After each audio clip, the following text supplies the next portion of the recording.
Olá pessoal, bem-vindos a mais um vídeo aqui no canal Jason TVSC, mais um vídeo de entrevistas com as realezas e coloca a realeza nesse número de entrevistas já. Comecei lá em meados de janeiro, fevereiro, achei que não ia dar em nada, no final estamos aí. Não sei em qual entrevista já que é esse número aqui, mas vocês estão vendo aí. E hoje eu estou aqui com a Eduarda Grotti, princesa da FEPOL da cidade de Rio do Oeste. Eu gostaria de agradecer, primeiramente, a ti por ter aceito esse convite. E a primeira pergunta que eu te faço é: como é que surgiu essa sua vontade de querer fazer parte da realeza e qual foi sua sensação quando foi eleita princesa? Boa noite a todos, boa noite, Jason. Então, para mim, falar desse sentimento, nessa vontade de fazer parte da realeza é bem complexo, na verdade, porque é uma tradição muito forte aqui em Rio do Oeste, né? É, Modéstia à parte, mas eu acho a nossa escolha, assim, uma das mais bonitas que eu já fui e que eu já participei, porque realmente aqui o pessoal é muito empenhado, eles capricham, eles investem, e tem muitas coordenadoras para ensaiar a gente. E desde que eu sou muito pequena, eu lembro de que eu implorava muito para minha mãe para ela me levar nas escolhas, porque geralmente ela era feita na quinta-feira à noite. Então a minha mãe não queria muito me levar porque acabava muito tarde, e no outro dia tinha escola e eu não queria levantar.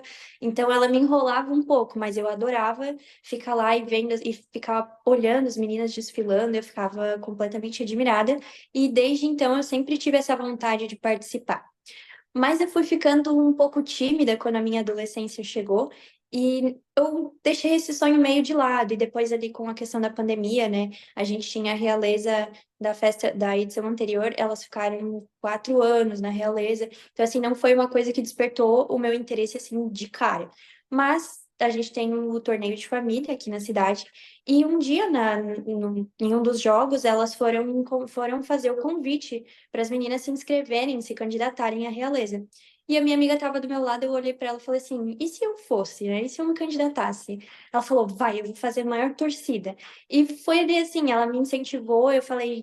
Ah, lembrei desse sonho, né? Como eu já tinha há muitos anos atrás, eu pensei, cara, agora é a minha hora, eu pensei.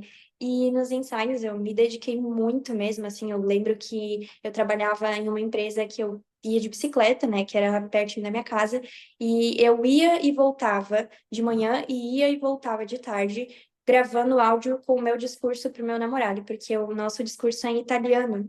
Então, a gente escreve, eles traduzem e a gente ensaia em italiano. Então, é tudo feito em italiano no dia. E eu falei, cara, eu vou dar a vida, né? Eu não falo italiano, mas eu falei, eu vou dar a vida para fazer o discurso da melhor forma possível.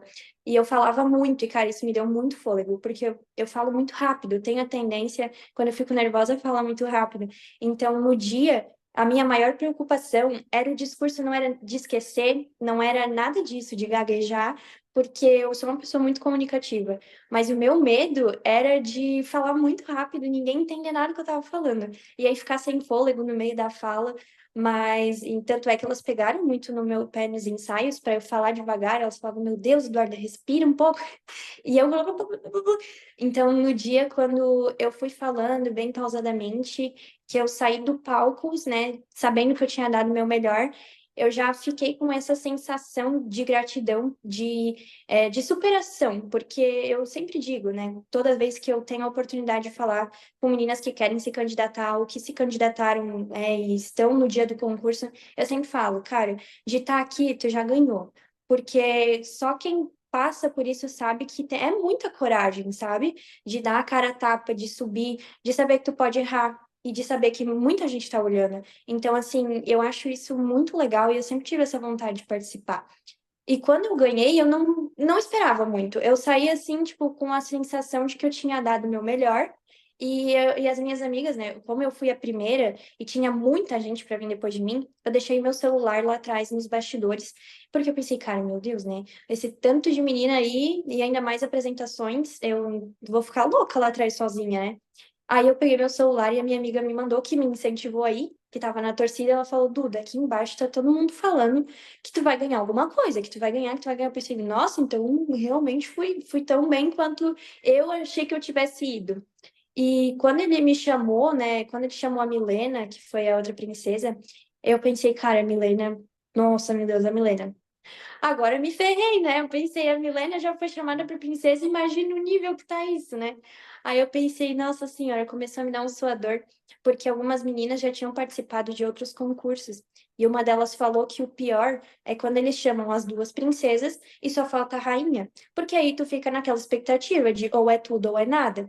E aí, quando eles chamaram a Milena, eu pensei, meu Deus, uma já foi. E agora? Aí logo depois ele me chamou, tanto é que ele fala assim, a nossa outra princesa é, e ele fica apontando assim pra mim. Mas eu nem reparei, porque eu tava assim tão viajando no mundo da lua, que eu nem reparei que ele tava apontando pra mim. Eu só me toquei que era eu quando ele me chamou e eu ainda olhei pra ele tipo, quê? Sou eu mesmo?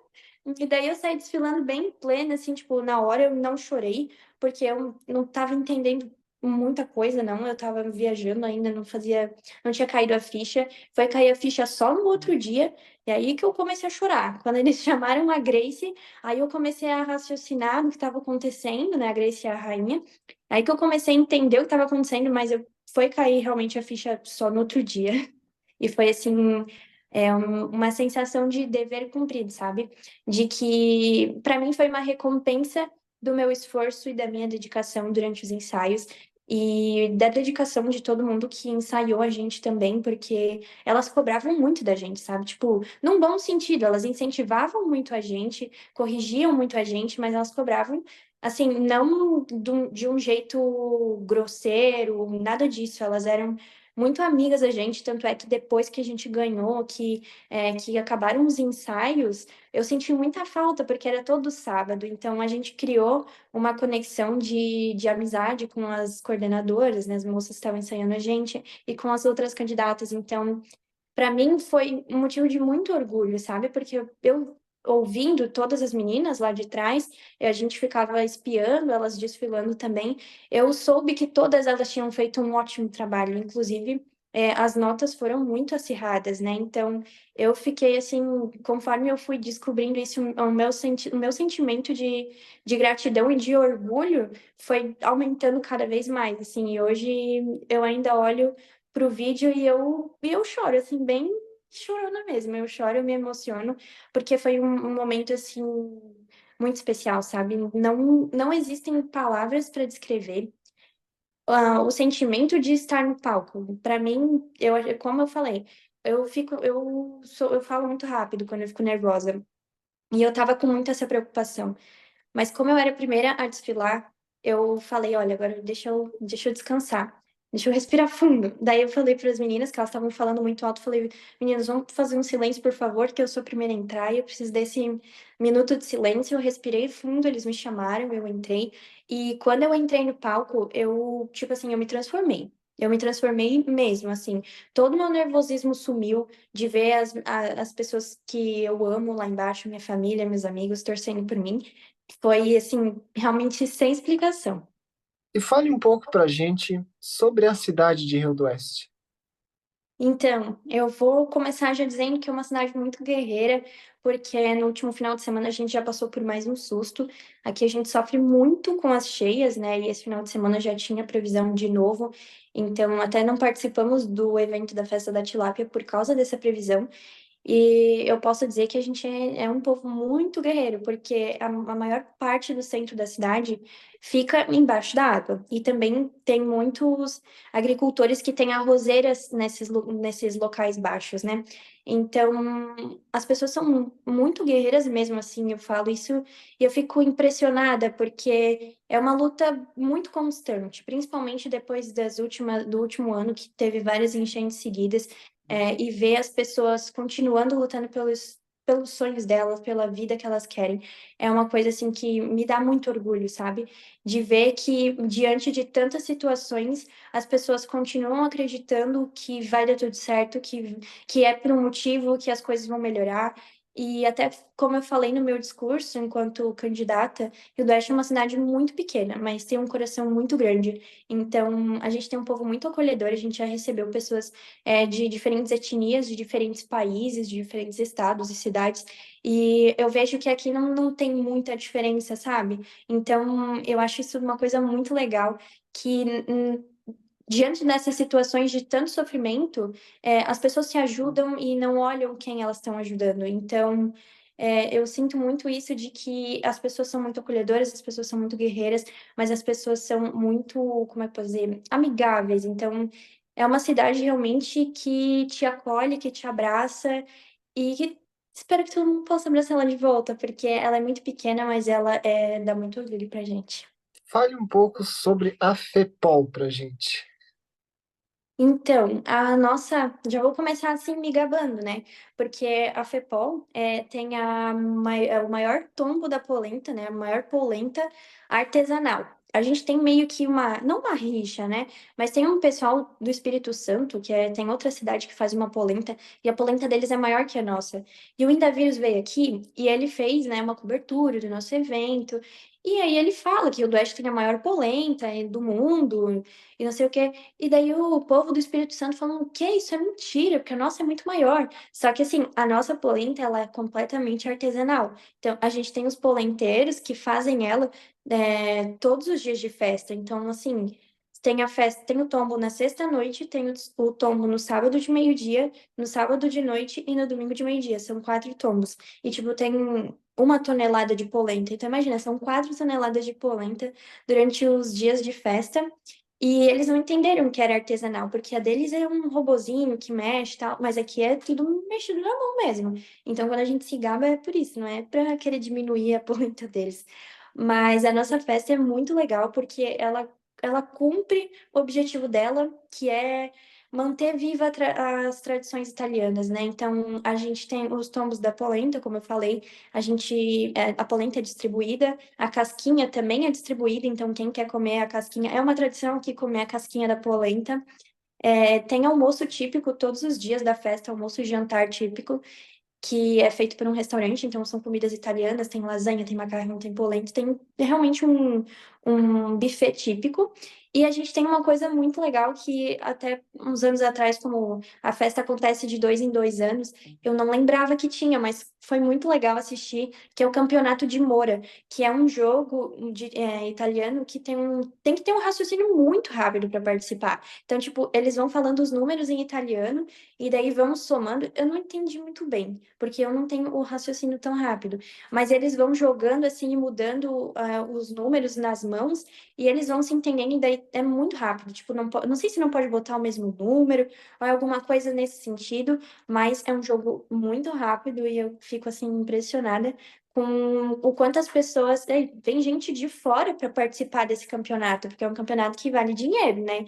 Então, vem gente de Blumenau, vem gente das cidades ao redor de Blumenau, já são fora do Alto Vale, né? Então, é uma festa muito bem vista, né, pelo estado de Santa Catarina, e com toda a razão, né? Não vou puxar pro meu sempre, né? Mas é uma festa muito legal, que eu já sinto muita falta de ter feito parte. Por mais cansativo que seja participar de uma festa assim, com certeza eu faria tudo de novo. E quando você está no seu tempo livre, quando você está em casa, que você para e fala assim, "Ah, agora eu vou fazer o que eu gosto de fazer. O que que você gosta de fazer no seu tempo livre?" Então, né? Qual tempo livre? Na brincadeira. Ultimamente, o meu tempo é bem corrido, né? Porque eu faço faculdade e eu trabalho o dia inteiro como social media e como criadora de conteúdo. Mas, normalmente, no meu tempo livre, eu tô assistindo alguma coisa, alguma série, algum filme. Eu também gosto muito de ler, tô tentando retomar esse hábito, né? Porque, na verdade, no ensino médio, eu lia muito livro, eu lia muito, assim. Eu lembro que, até antes disso também, eu lembro que quando eu usava aparelho, a gente ia para fazer a manutenção em Sul, que é a cidade vizinha, a gente ia uma vez por mês. E eu decidi que eu queria comprar um livro. E a gente comprou um livro que tinha lá na livraria, que eu tinha visto algumas pessoas comentando. E eu li aquele livro simplesmente, tipo, eu comprei no sábado, no domingo eu acabei de ler o livro.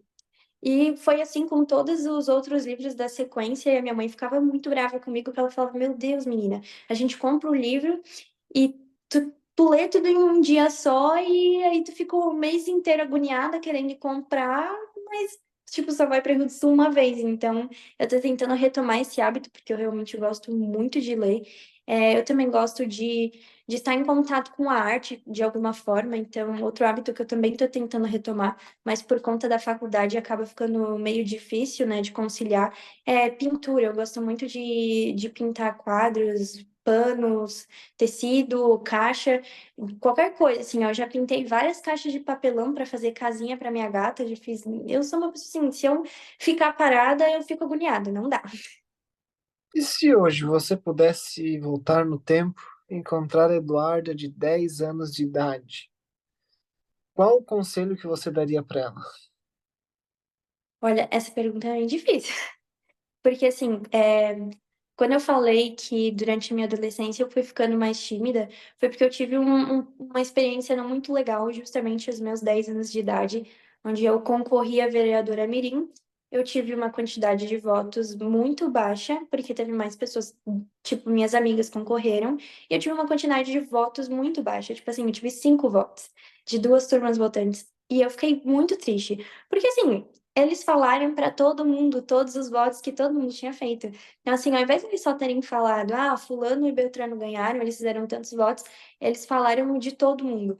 E eu morri de vergonha, eu fiquei muito triste, porque assim, eu tinha pego pesado na campanha, tá? Eu tinha feito, além do santinho que eles deram pra gente, eu e a minha mãe fez um santinho maior pra mim, e teve umas crianças que desenharam, assim, sabe, coisinha de capetinha em mim. Então, pra mim foi uma experiência meio traumatizante, e ali eu decidi que eu nunca mais ia participar de nada. Então, por isso que também a realeza não era muito uma opção para mim, porque eu tinha decidido que eu não ia participar de mais nada que fosse uma votação e que eu pudesse perder e todo mundo ficava aí na minha cara de tacho, né?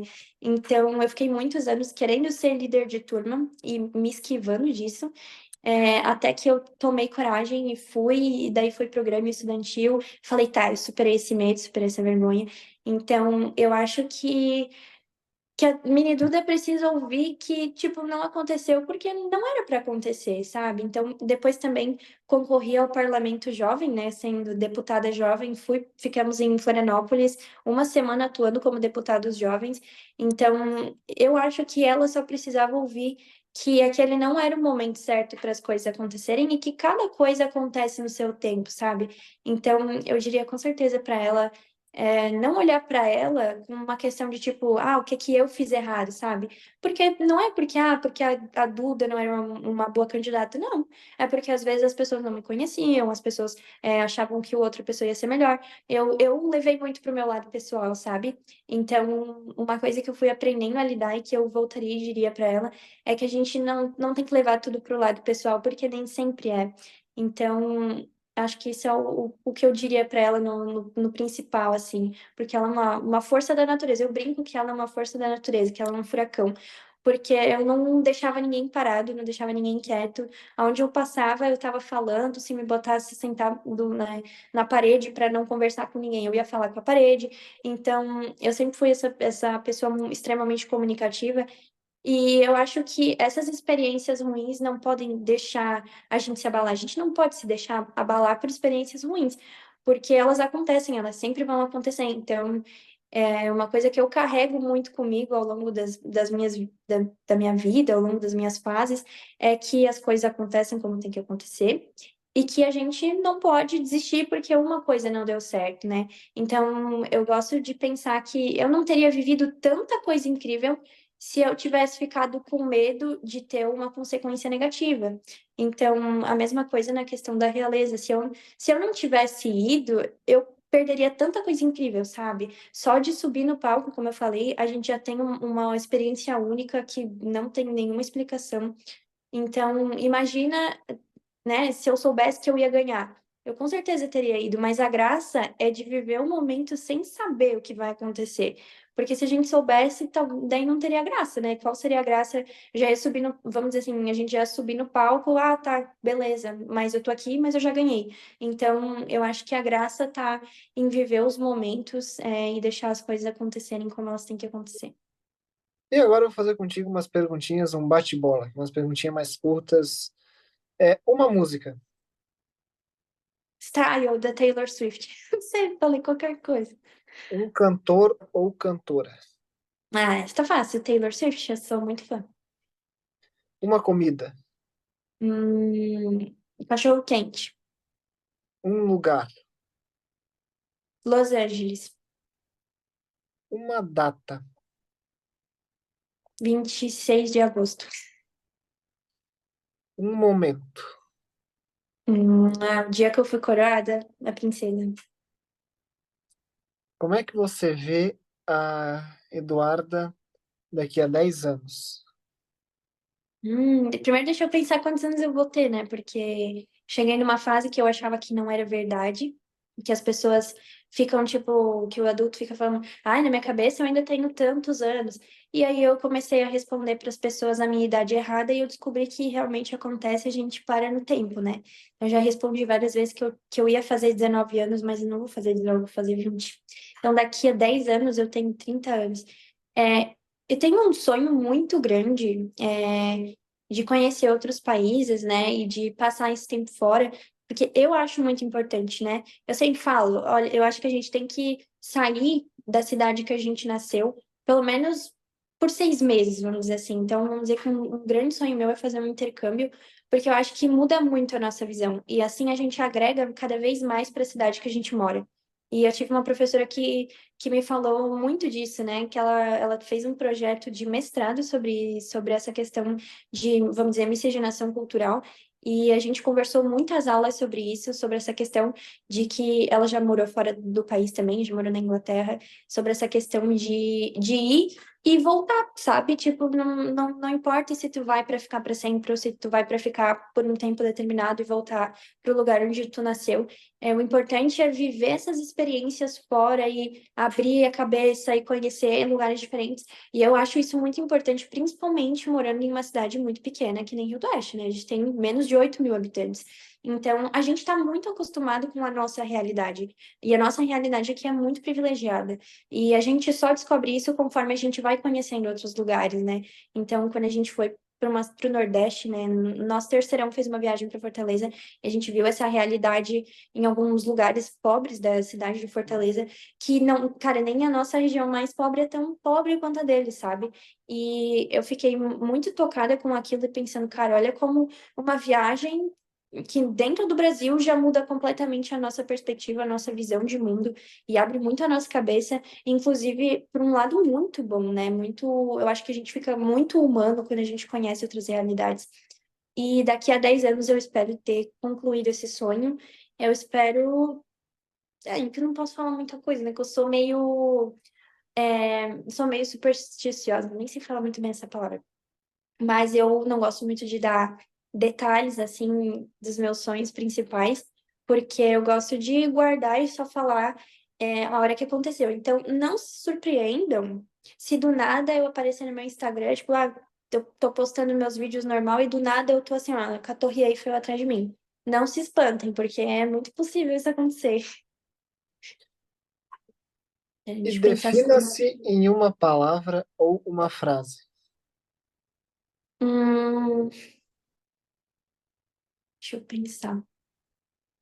É que tem tanta frase assim que eu gosto que até fica meio difícil. Mas que nem eu falei antes que eu vejo muito a minha Duda como uma força da natureza, porque eu sou uma pessoa hiper focada. Então, tipo assim, quando eu coloco uma coisa na minha cabeça, não tem um ser humano que vai tirar. Então, até porque um dos meus maiores objetivos, como eu falei, essa questão de viajar, foi porque eu me apaixonei pelo inglês quando eu tinha 5 anos, e eu botei na minha cabeça de que eu ia viajar para fora do país, que eu ia viajar e que era isso que eu ia fazer. Então, tipo, a minha vida inteira eu estudei inglês para isso. Tipo, muita gente falava que estudar inglês é bom, que vai te dar uma garantia de um emprego melhor, né. E eu, quer saber de emprego o quê? Eu botei na minha cabeça que eu ia fazer isso e eu estudei inglês a minha vida inteira por causa disso. Então, eu gosto de me ver assim como uma força da natureza nesse sentido. Que nem um furacão, quando ele bota que ele vai passar por tal lugar, ele vai ficando cada vez mais forte. E eu me vejo muito assim, sabe? Eu me vejo como uma pessoa muito persistente e muito, muito, muito focada no que quer. Então, quando eu coloco um objetivo na minha cabeça, é muito difícil eu tirar. Apesar de que eu sou uma pessoa muito mente aberta para mudar de opinião. Então, eu sou uma pessoa muito flexível, ao mesmo tempo que eu sou muito focada. Eu entendo que às vezes a gente tem que mudar a rota, mas é por um bom, por um melhor. E é meio contraditório, eu sei, mas na minha cabeça faz sentido. E quem que você indica para também estar participando de uma entrevista? Hum, eu acho, eu não sei se ela já participou, mas a Kathleen Mello da Agrovale. Mas não sei se ela já participou, não. Ainda não. Porque ela é Miss agora, Miss Latina Santa Catarina, então ela tá com muito assunto para falar. E quem quiser te acompanhar nas redes sociais, acompanhar um pouco do seu trabalho, da Realeza também, quais as suas redes sociais? É It's Duda Grotti. ITS Duda Grotti. É It's de em inglês mesmo, de It's Me, sou eu. E qual o recado que você deixa para quem está assistindo esse vídeo? Olha, eu tenho uma frase pintada no meu quarto que eu tive que fazer para um trabalho de artes durante o tempo da pandemia. E a frase que eu escolhi que é: se você pode sonhar, você pode realizar, do Walt Disney. E é uma frase também que eu gostaria que eu gosto muito que as pessoas reflitam sobre ela, de que a gente é do tamanho dos nossos sonhos e que a partir do momento que a gente trabalha pelo que a gente quer, que a gente se esforça, isso para mim é muito claro, mas talvez para algumas pessoas não seja. Quando eu sou muito religiosa, né? Eu gosto muito de falar de Deus, que eu acho assim que quando a gente sonha, quando Deus coloca um sonho no nosso coração, é porque a gente já realizou isso nos planos dele. Então, não tenham medo de tentar, não tenham medo de fracassar, porque esses percalços, eles deixam a gente cada vez mais forte e cada vez mais difícil de atingir mesmo, porque nem sempre vão ter pessoas bem intencionadas no teu caminho. Então, a gente passa pelas situações ruins para ficar cada vez mais forte, mesmo que durante aquele tempo a gente não entenda, como eu, quando perdi como vereadora Mirim, não entendi, mas depois conquistei coisas ainda mais maiores e mais gratificantes para mim como pessoa. Então, eu acho que fica muito essa lição de que as coisas acontecem sempre como elas têm que acontecer e que Deus está ali sempre para a gente se fortalecer nele. E é isso. Gostaria de te agradecer novamente por ter aceito o convite, ter contado um pouco sobre a sua história, sua trajetória até chegar à realeza. Para o pessoal que está assistindo o vídeo, sigam a Eduarda nas redes sociais, me sigam também nas redes sociais, se inscrevam aqui no canal e eu vejo vocês na próxima.